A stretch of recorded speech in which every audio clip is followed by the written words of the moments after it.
really a lot of the focus right now is on the price of where we're trading. So what would you say is driving that rally in Bitcoin? I think the secular trend is there, right? Unfortunately, every time when we have some cracks in the current system, in financial system, between all the banking failures and inflation rates, people are naturally asking the question, what is the current problem? How can we solve it? And Bitcoin is becoming a very clear safe haven for a lot of the issues that we're having right now. Okay, but in terms of the issues, you're talking about the banking sector in specifically? The overall financial system. The overall financial system. I think the situation that we're seeing is that with technology improving the remainder of our life, money has been left behind. There is a lot of central point of failure, and inflation is also eating into people's purchase power, and people are asking, how can I actually save my money over time? And unfortunately, right now, there's only one real option there, which is Bitcoin. That is internet native, that is real money, that does not fall into control of any third party, right? And the value actually holds over time. So. Mm-hmm. But Bitcoin itself, at least in the US, has really been sort of cut off from the traditional banking system with the collapse of Signature, for instance, and Silvergate. So that's something that's impacted OKX directly. Where are you at with that? OKX actually hasn't been affected by those particular banking failures. We are operating just as fine.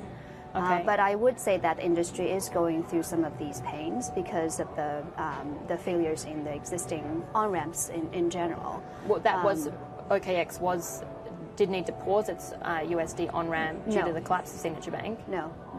Okay. It hasn't been affecting OKX per se. Okay, so in terms of banking partners generally, how would you say you're dealing with that fallout though from those banks? Are you looking for other partners? We continue to build our banking relationship. We continue to build our product in terms of on-ramp, and part of it is also relating to getting licenses in different jurisdictions to enable a stronger and more robust banking relationship, and our efforts in Hong Kong is part of that plan.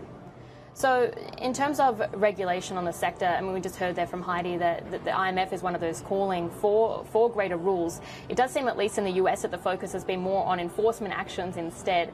What sort of conversations are you having?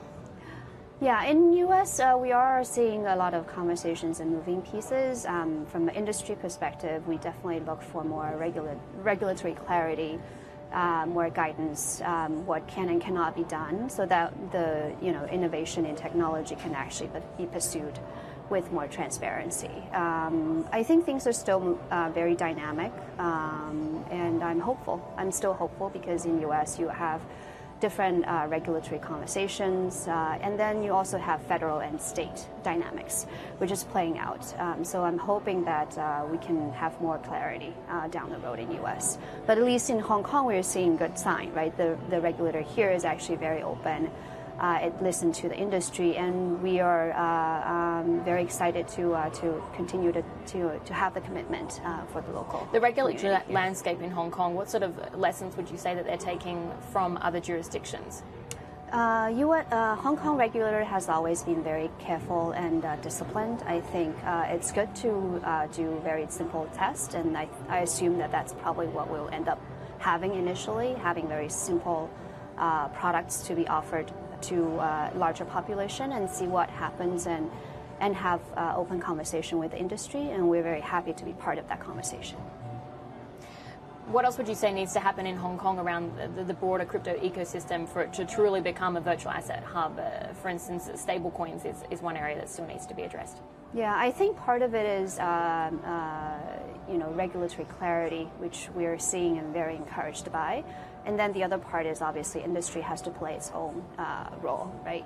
For us, we have been committed to building and focusing on technology, building for long term, being disciplined and responsible, and instead of being focused on short-term trading profit, which we never have done, we want to build for the long term. We want to be transparent and be consistent, and I think that will help move the industry forward in the right direction.